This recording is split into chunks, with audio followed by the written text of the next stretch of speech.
Ini adalah seorang pembunuh elit dari CIA. Seberapa hebat dia? Setiap kali dia menyelesaikan misi, dia selalu membawa hanya satu peluru. Dan tidak pernah gagal. Memuatkan peluru. Menyesuaikan napas. Untuk memastikan perasaan tangannya. Si hitam bahkan menambah-nambahkan jari-jarinya. Agar tidak tergelincir saat menembak. Dia hanya melihatnya mengarahkan pada kereta yang melaju cepat. Kemudian,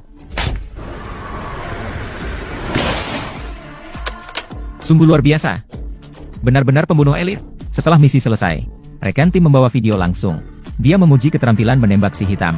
Namun si hitam tidak puas. Seiring bertambahnya usia, kemampuannya juga menurun. Biasanya langsung menembak ke kepala. Kali ini malah mengenai leher. Harus diketahui bahwa jika dia meleset lagi 15 cm, gadis kecil di sebelahnya akan kehilangan nyawanya. Si hitam juga memutuskan untuk pensiun dari dunia hitam. Kembali ke pondok kayu di hutan, orang kontak datang. Dia mendengar bahwa si hitam berencana untuk pensiun. Maka dia segera datang untuk merayu agar tetap bertahan. Namun, Old Black sudah bosan dengan pembunuhan dan menolak. Setelah itu, Old Black bergegas ke pelabuhan untuk mencari teman lamanya. Mungkin karena kewaspadaan profesional. Saat mengisi bahan bakar kapal cepat, Old Black melihat bahwa pelayan sebelumnya tidak ada lagi. Digantikan oleh seorang mahasiswi yang tidak dikenal bernama Xiao Mei. Real. Dan gadis ini sangat cantik. Old Black juga tidak bisa menahan diri. Mereka berbincang cukup lama. Teman-teman lama di laut menyuruh Lao Hei untuk berhati-hati akhir-akhir ini.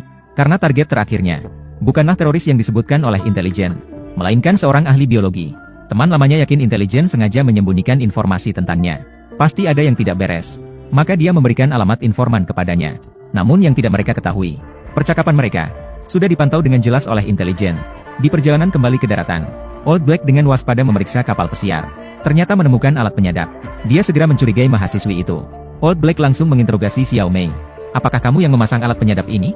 Apakah CIA yang mengutusmu? Namun, Xiao Mei tetap tenang. Aku bukan, aku tidak punya, jangan asal bicara. Meskipun Lao Hei sudah tahu identitas Xiao Mei, tapi dia tidak melanjutkan pertanyaan. Dia malah mengundang Xiao Mei makan sebagai permintaan maaf. Mereka tiba di restoran. Lao Hei memberikan bunga kepada Xiao Mei. Kemudian, dia langsung membicarakan wanita dengan membawa salinan kartu identitas dari kantor intelijen. Salinan kartu identitas dari kantor intelijen. Xiao Mei menyadari identitasnya telah terbongkar. Maka dia tidak lagi menyembunyikan. Lao Hei sangat paham cara kerja kantor intelijen. Maka dia tidak menyalahkan wanita itu. Malah, dia berbincang-bincang dengan wanita itu dengan senang hati. Sementara itu, pihak atas di kantor intelijen memutuskan untuk menghilangkan Lao Hei. Setelah bertahun-tahun bekerja, dia sudah mengetahui terlalu banyak rahasia yang tidak boleh diketahui. Jika tidak bisa dimanfaatkan, maka harus dihilangkan. Di malam hari, tiba-tiba ponsel Lao Hei berbunyi alarm. Dia bangun dan melihat. Ternyata ada beberapa sosok yang mencurigakan. Oh tidak, Lao Hei membuka laci tersembunyi. Tiba di ruang bawah tanah. Mengeluarkan semua senjata. Kemudian dia menelepon temannya. Ingin mengingatkannya untuk berhati-hati.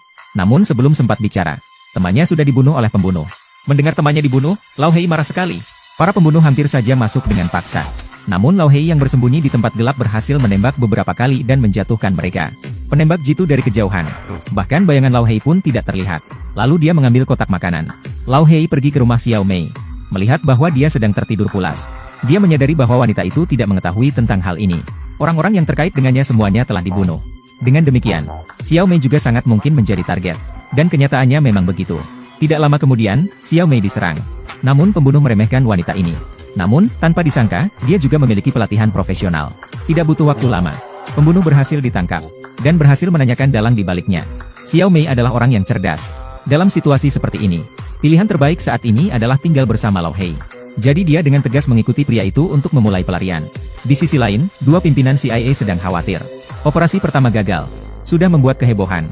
Pembunuhan selanjutnya pasti akan semakin sulit. Tampaknya rencana kembar harus dilaksanakan. Di pulau, teman baiknya membawa pesawat untuk menjemput mereka. Harus diakui, teman-teman si tua ini memang banyak. Teman membawa mereka ke rumahnya untuk istirahat. Meskipun sedang istirahat, si tua ini tetap tidak berani santai. Bayangan seseorang melintas di luar jendela. Dia segera menyadari ada yang salah. Minta Xiao Mei dan teman-temannya pindah ke tempat aman. Si tua berlari keluar untuk menarik perhatian pembunuh. Lawan semakin mendekat. Lao Hei menggunakan pantulan air di tanah. Mengarahkan senjata ke belakang dan menembak.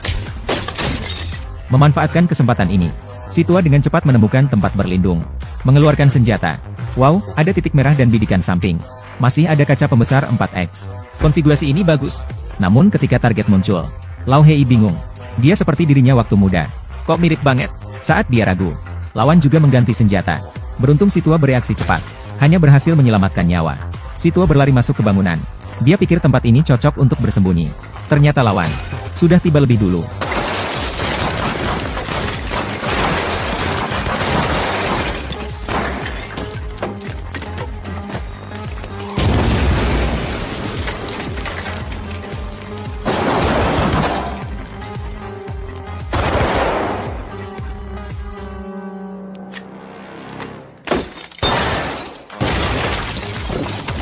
Situa melihat situasi tidak menguntungkan.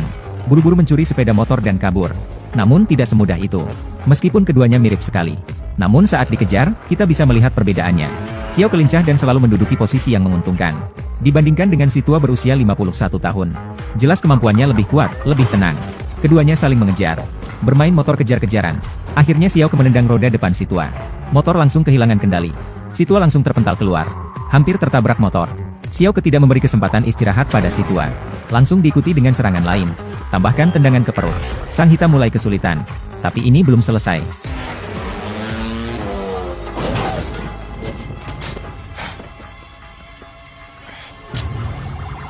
Untungnya, pada saat krusial, FB1 tiba tepat waktu.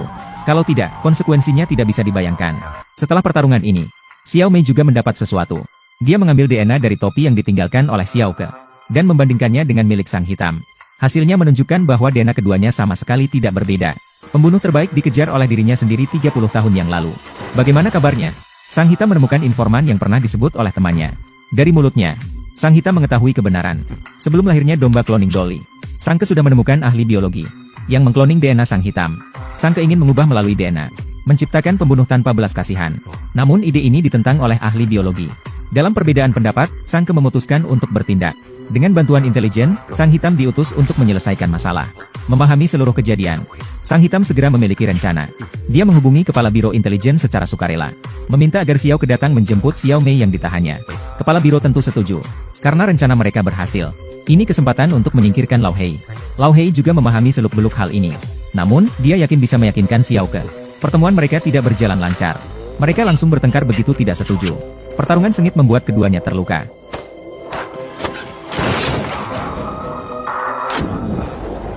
Xiao Ke mengetahui bahwa dia adalah klon.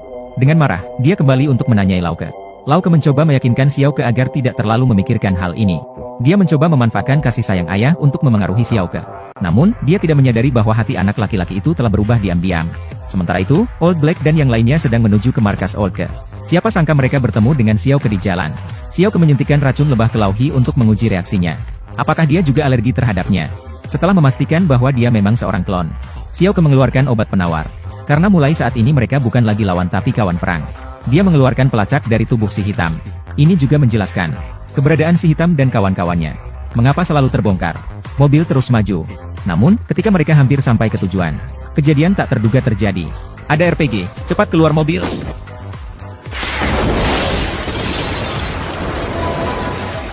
Serangan tiba-tiba menyebabkan kematian teman si hitam. Segera setelah itu, seorang pria bertopeng langsung membuka tembakan.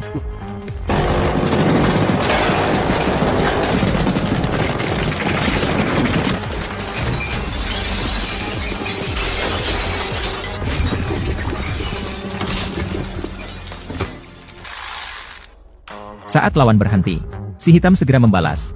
Keduanya bekerja sama dengan sempurna. Tidak butuh waktu lama. Mereka berhasil membersihkan banyak pembunuh. Namun, dalam proses ini Xiao Mei terkena tembakan. Keduanya berlindung di gudang dan merawat luka. Yang lebih buruknya lagi, keduanya hampir kehabisan peluru. Untungnya, pada saat yang krusial, Xiao Ke tiba tepat waktu, membunuh sisa-sisa pembunuh.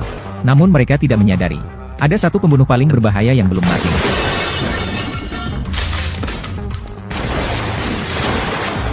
Pembunuh ini dilengkapi dengan teknologi tinggi. Peluru menembus tubuhnya tanpa reaksi sama sekali. Cepat dan kuat. Apa sebenarnya keberadaan ini?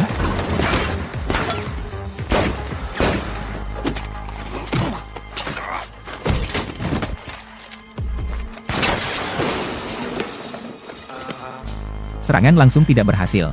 Maka kita harus menggunakan kecerdikan. Lao Hei menendang pembunuh jauh ke belakang. Xiao Mei memanfaatkan kesempatan ini untuk melemparkan tabung gas, mengikutinya dan meledakannya dengan satu tembakan.